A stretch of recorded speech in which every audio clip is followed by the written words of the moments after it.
¿De qué hablamos cuando hablamos de que una organización aprende? Hablamos de que puede hacer cosas que antes no podía hacer. Esa es la idea.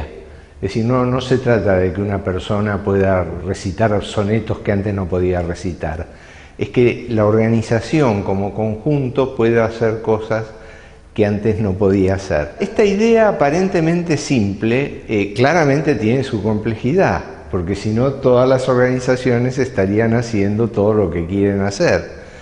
Y no es tan sencillo. Ocurre que el conocimiento se ha convertido en un factor de la producción. ¿Por qué? Porque estamos en una revolución de los transportes y las telecomunicaciones, donde no importa lo que uno haga, va a haber otro en alguna parte que lo hace mejor, más rápido, más barato, y hay que innovar. E innovar requiere generar conocimiento, no es solamente una cuestión de usar conocimiento que está ahí afuera esperándonos. Es cuestión de generar conocimiento.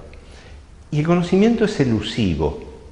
Muchas veces si solamente supiéramos lo que sabemos, si nosotros tenemos un buen producto, bueno, tenemos algo bueno, pero alguien lo va a copiar muy rápidamente, y si tenemos tecnología y la va a comprar, y si tenemos gente y la gente se muda de trabajo, pero además no es la gente solamente, es el management de la gente. Pero el management hay que cambiarlo de acuerdo al contexto, y eso requiere una cultura que permita cambiar el management, y eso requiere valores que permitan cambiar la cultura. Fíjense que cada uno de los elementos es más inasible, es más abstracto que el anterior, y por eso es más valioso, porque es precisamente más difícil de copiar. Por otro lado, el conocimiento no es necesariamente información, o por lo menos no es solamente información.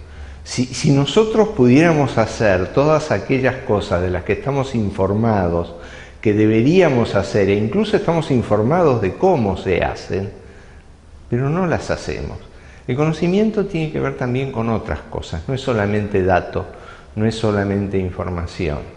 Hay una historia que a mí me gusta contar porque lo entendí cuando escuché esta historia. En una aldea del Perú había indígenas que no hervían el agua y como la sacaban del río se parasitaban.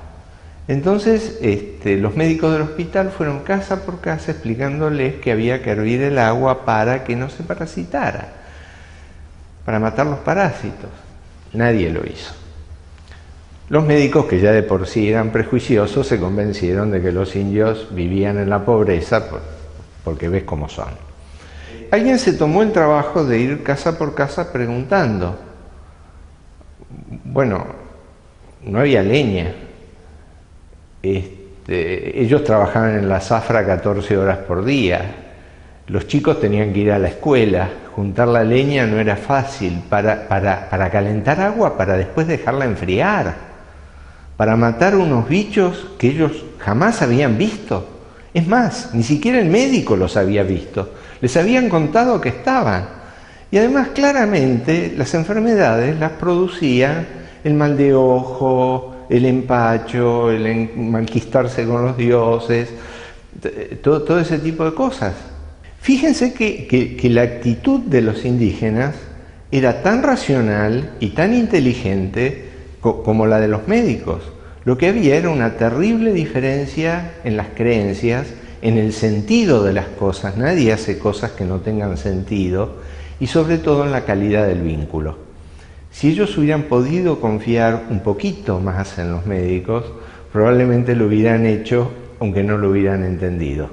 Y muchas veces cuando uno pone proyectos en marcha en la organización, y uno los encuentra absolutamente lógicos y absolutamente racionales y absolutamente buenos para todos y demás, debería preguntarse, ¿racionales desde qué mirada? ¿Buenos para todos? ¿Para quién? Y demás. Y entonces estamos hablando de un tipo de conocimiento que varía con la calidad del vínculo. no es lo mismo el conocimiento en una organización donde todo el mundo está peleado con todo y hay intrigas y todo el mundo le oculta información a los otros, que en una organización abierta donde hay intercambio, donde se puede hablar de lo que sucede y sobre todo desde donde se respeta el conocimiento ajeno. Hace muchos años me ocurrió que yo trabajaba en una organización, antes de estar full time en una universidad, y la gente de marketing había hecho un folleto que la gente de operaciones lo había entregado, para variar, 3 semanas tarde, después que había vencido la promoción. Junté a la gente de marketing y de operaciones en mi oficina, dos personas que cuenten a ver qué había pasado. La historia de los de marketing era para llorar, todo el trabajo que se había perdido. Los de operaciones simplemente los miraron y dijeron, les dijimos que el folleto no podía tener más de 10 centímetros. No tiene más de 10 centímetros, no, tenía 10 centímetros 2 milímetros. La diferencia es que la máquina ensobradora no los podía meter adentro de los sobres. Y eran 300.000 sobres. Y llevó 3 semanas en ensobrarlos en vez de una noche. 3 milímetros en marketing no es nada. Si una persona de marketing mira mucho 3 milímetros es para echarlo. Si una persona de operaciones no entiende que 3 milímetros es la diferencia entre sí o no, no es una persona de operaciones. Entonces, construir conocimiento dentro de la organización no implica que todo el mundo sepa todo. Todo el mundo tiene que saber por lo menos qué es lo que saben los otros y respetar el conocimiento ajeno, entender las prácticas del otro. Y es una función contradictoria de la dirección de una organización que por un lado tiene que profundizar el conocimiento de cada una de esas islas, pero por otro lado tiene que hacer puentes para que esas islas puedan trabajar juntas. Esa construcción que empiezan a crear esos vínculos es precisamente el conocimiento organizativo.